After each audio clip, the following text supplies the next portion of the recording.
हिंदी। यहाँ पे हम कर रहे थे क्लास 9 इकोनॉमिक्स का chapter number 1 the story of village Palampur. तो अभी तक हम इसमें काफ़ी कुछ कर चुके हैं। तो यहाँ पे हमारे पास है, आज हम ये टॉपिक कर रहे हैं, how is land distributed between the farmers of Palampur. तो हम ये पढ़ चुके हैं यहाँ पे कि जो पालमपुर है वहाँ पे तकरीबन 450 परिवार रहते हैं, जिनमें से 150 परिवार ऐसे हैं जिनके पास ज़मीन नहीं है और तकरीबन 240 परिवार ऐसे हैं जिनके पास ज़मीन जो है वो 2 हेक्टेयर से कम है। मतलब वहाँ से जो कमाई होती है वो उनके परिवार के लिए पूरी नहीं पड़ती है। तो यहाँ पे एक एग्जांपल दी गई है कि 1960 में गोविंद नाम का एक किसान था जिसके पास 2.25 हेक्टेयर ज़मीन थी। अब हम इसे ध्यान से पढ़ते हुए आगे देखते हैं। In 1960, Gobind was a farmer with the 2.25 hectare of largely unirrigated land. मतलब 1960 में गोविंद एक ऐसा किसान था जिसके पास 2.25 हेक्टेयर ज़मीन थी जो कि नहीं सींची गई थी। With the help of his 3 sons, Govind cultivated the land. तो अपने 3 बेटों की सहायता से गोविंद अपनी ज़मीन पे खेतीबाड़ी किया करता था। Though they didn't live very comfortably, the family manage to feed itself with the little bit of extra income from one buffalo that family possessed। मतलब चाहे उनके वो लोग बहुत पूरे आराम से नहीं रहते थे, परंतु फिर भी जो परिवार था वो खेती बाड़ी के अलावा उनके पास एक जो भैंस थी उसकी सहायता से अपने गुजारे लायक पैसे कमा लेता था। Some years after Govind's death the land was divided among 3 sons। उसके बाद गोविंद की मृत्यु हो गई और जो ज़मीन थी वो उसके तीनों बेटों के पास बंट गई। Each one now has a plot of land that is only 0.75 hectare in size. अब उसके जो तीनों बेटे हैं तीनों के पास 0.75 हेक्टेयर मतलब पौना पौना हेक्टेयर जो है ज़मीन है। Even with the improved irrigation and modern farming method, Gobind's son are not able to make the living from their land। मतलब चाहे जो गोविंद के तीनों बेटे हैं वो आधुनिक तरीकों से खेती बाड़ी करते हैं, लेकिन फिर भी उसके जो तीनों पुत्र हैं वो अपने अपने घर में गुजारा नहीं कर पाते। They have to look for additional work during the part of the year. और साल के कुछ समय तक उन्हें कुछ और एक्स्ट्रा काम भी देखना पड़ता है। You can see a large number of plots scattered around the village in the picture. तो आपने अगर ये पिक्चर देखी होगी, ऊपर वाली तस्वीर जब आप देखेंगे तो आप देखोगे कि छोटे छोटे जो ज़मीन के टुकड़े हैं वो पूरे गांव में फैले हुए हैं। These are cultivated by small farmers. इन्हें जो छोटे छोटे किसान हैं वो इन पे सिंचाई करते हैं। On the other hand, more than half of the area of the village is covered by the plots that are quite large in size। इसके अलावा अगर हम देखें तो आधे से ज़्यादा जो गांव है वो बड़े बड़े ज़मीन के टुकड़ों में से बंटा हुआ है। In Palampur there are 60 families of medium and large farmers who cultivate more than 2 hectares of land।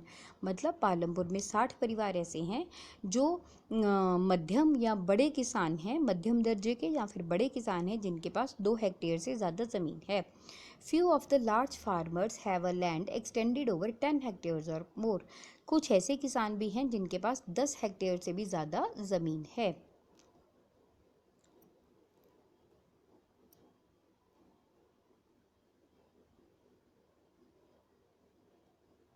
अब जब भी हम किसानी की बात करते हैं तो सबसे बड़ी बात है कि सोचने की बात ये आती है। देखो यहाँ पे आपको ये पिक्चर दिखाई गई है कि किसान कैसे कैसे काम करते हैं।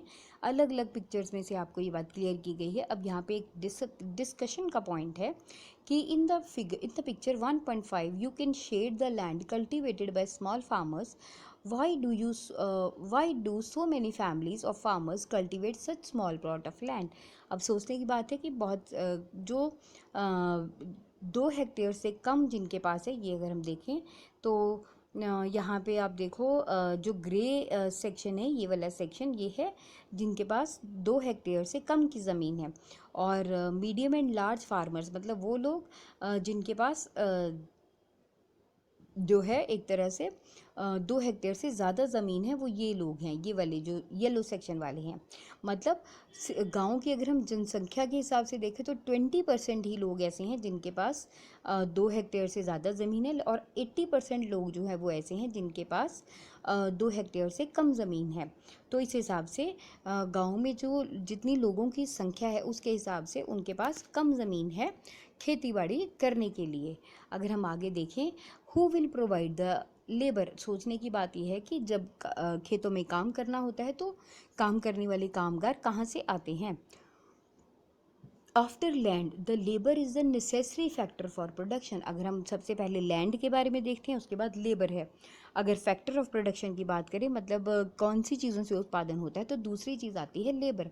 Farming requires a great deal of hard work. खेती बाड़ी में बहुत ज़्यादा मेहनत की ज़रूरत होती है। Small farmers along with the families cultivate their own land. तो जो छोटे किसान होते हैं वो तो अपने परिवारों के साथ मिलकर अपनी ज़मीन को पे खुद ही खेती बाड़ी करते हैं। दस they provide the labour required for farming themselves. मतलब उन्हें अपने खेतों में जो काम करने वाले कामगारों की ज़रूरत होती है वो उस ज़रूरत को वो खुद ही पूरा करते हैं। Medium and large farmers hire farm labourers on to work on their fields. लेकिन वो किसान जिनके पास जो औसत दर्जे के या बड़े किसान होते हैं, मतलब जिनके पास ज़्यादा ज़मीन होती है, तो उन्हें बाहर से कामगारों की ज़रूरत पड़ती है जिनकी सहायता से वो अपने खेतों में काम कर पाते हैं। Farm labourers farm laborers come either from the landless families or the families cultivating the small plots of land। तो अब ये जो कामगर हैं ये कहाँ से मिलते हैं? ये जो लोग हैं ये या तो उन परिवारों के होते हैं जिनके पास बिल्कुल भी ज़मीन नहीं होती, या फिर ये उन परिवार से होते हैं जिनके पास जो खेती बाड़ी की ज़मीन है वो बहुत कम होती है। Unlike farmers farm labourers do not have the right over the, मतलब जैसे कि जो किसान हैं उनके जो जो ज़मीन उनकी अपनी होती है उस पर तो उन्हीं का हक होता है, लेकिन जो मेहनत करने वाले जो कामगर होते हैं जो उनके वहाँ पे लेबर के तौर पर काम करते हैं उनके पास ज़मीन के ऊपर कोई भी हक नहीं होता। Instead they are paid wages by the farmers for whom they work. उनका उस जो ज़मीन होती है जिस पे वो कामगर काम करते हैं उस ज़मीन पे उगी हुई फसल पे उनका कोई हक नहीं होता, बल्कि जब वो काम करते हैं तो उसके बदले में उन्हें तनख्वाह दी जाती है। The wages can be in cash और इन काइंड। ये जो तनख्वाह होती है ये या तो उन्हें कैश में भी दी जा सकती है या फिर उन्हें किसी और रूप में भी दी जाती है, जैसे कि फसल देना, अनाज देना। Sometimes the labourers get meals also. तो कभी कभी ये जो कामगर हैं इन्हें खाना भी साथ में दिया जाता है। Wages vary widely from region to region, from crop to crop. जो इनकी तनख्वाह है वो अलग अलग जगह पे अलग अलग होती है और अलग अलग फसल के लिए भी अलग अलग होती है।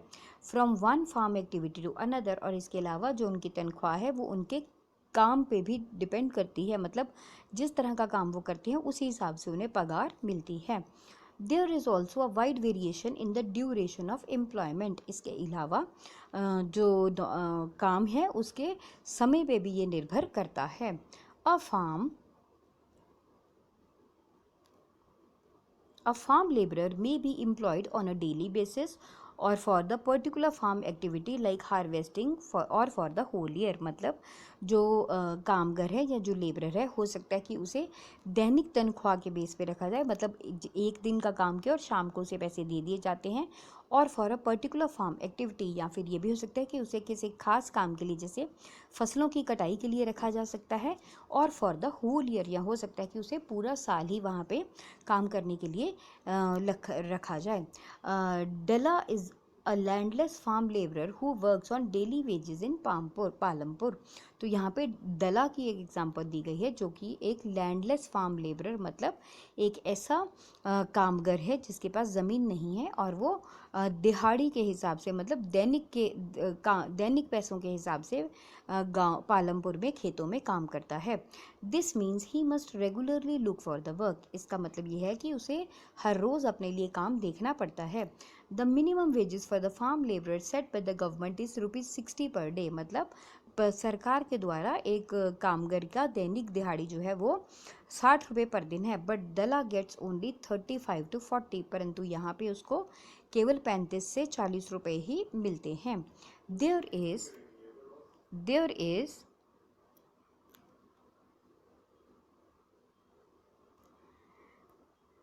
Is heavy competition for work among the farm laborers in Palampur. और ऐसा इसलिए है क्योंकि यहाँ पे काम करने के लिए कामगारों में बहुत ज़्यादा कंपटीशन है। So people agree to work for lower wages. इसीलिए जो लोग हैं वो कम पैसे पे भी काम करने के लिए मान जाते हैं। Dala complains about his situation to Ramkali, who is the another farm laborer. तो दला यहाँ पे अपनी हालात के बारे में एक और जो कामगर है रामकली उससे बात करता है. Both Dala and Ramkali are among the poorest people in the village.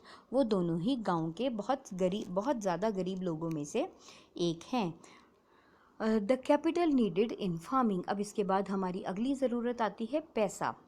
You have already seen that modern farming methods require a great deal of capital, so that the farmer now needs more money than before. तो जैसा कि आपने अभी तक पढ़ा है कि जो आधुनिक खेतीबाड़ी के तरीके हैं इनमें बहुत ज़्यादा पैसों की ज़रूरत पड़ती है, इसीलिए पहले के मुकाबले जो किसान है उसे ज़्यादा पैसे चाहिए होते हैं. The most small farmers have to borrow money to arrange for the capital. अक्सर जितने भी किसान हैं इन्हें उधार पैसे लेकर अपनी खेती बाड़ी का काम शुरू करना पड़ता है. They borrow from the large farmers. वो या तो बड़े किसानों से लेते हैं और द विलेज मनी लेंडर्स या फिर गांव में जो पैसा उधार पे देते हैं उनसे लेते हैं, और the traders who supply various inputs या फिर व्यापारियों से लेते हैं जो कि काफ़ी सामान देते हैं खेती बाड़ी के लिए. The rate of interest on such loans is very high. तो जब वो उनसे उधार लेते हैं तो इसके ऊपर जो ब्याज है वो बहुत बड़ी दर पे वसूला जाता है. They are put to great distress to repay the loan. और इसीलिए जो लोन है उन्हें वापस करने के लिए बहुत ज़्यादा मुसीबतों का या मुश्किलों का सामना करना पड़ता है. Savita is a small farmer. जो सविता है वो एक छोटी किसान है. She plans to cultivate wheat on her 1 hectare land. वो ये सोचती है कि वो अपनी 1 हेक्टेयर ज़मीन पे गेहूँ बोएगी. Besides the seeds, fertilizers and pesticides, she need cash to buy water and repair her farm instruments. मतलब उसे बीज खरीदने के अलावा कीटनाशक और उर्वरक खरीदने के अलावा और भी पैसे चाहिए ताकि वो पानी खरीद सके और इसके अलावा अपने जो खेतीबाड़ी के औजार हैं उन्हें रिपेयर करवा सके. She estimates that the working capital itself would cost a minimum of 3,000. तो उसने ये अंदाज़ा लगाया है कि उसे अपना काम चलाने के लिए जो पैसे चाहिए वो 3,000 रुपये हैं. She does not have the money. अब उसके पास पैसे भी नहीं है. So she decides to borrow from Tejpal Singh, a large farmer. और इसलिए वो उधार लेने की सोचती है तेजपाल सिंह नाम के एक किसान से जो कि एक बड़ा किसान है. Tejpal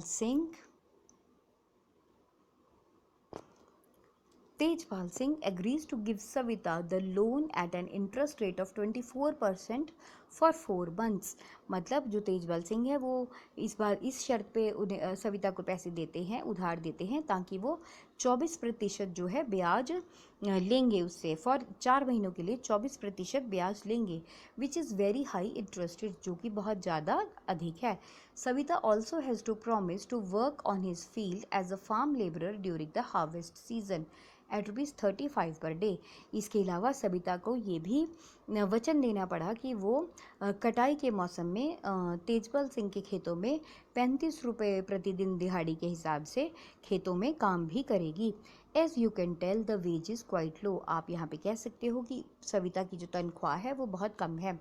Savita knows that she will have to work hard for the complete harvesting season on her own field and then work as a farm laborer for Tejpal Singh. तो सविता ये बात अच्छे से जानती है कि कटाई के मौसम में उसे अपने खेतों में भी पूरी मेहनत करनी पड़ेगी. इसके अलावा तेजपाल सिंह के खेतों में भी दिहाड़ी कामगर के तौर पे काम करना पड़ेगा. The harvest time is a very busy time. कटाई का जो मौसम होता है वो बहुत बिजी होता है, बहुत व्यस्तता वाला मौसम होता है. As a mother of 3 children she has a lot of household responsibilities. क्योंकि वो 3 बच्चों की माँ भी है तो उसके पास घर की भी बहुत जिम्मेदारियाँ हैं. Savita agrees to these tough conditions as she knows that getting a loan is difficult for a small farmer.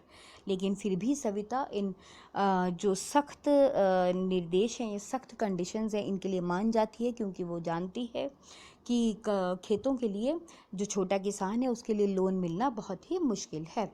In contrast to the small farmers, the medium and the large farmers have their own savings for farming.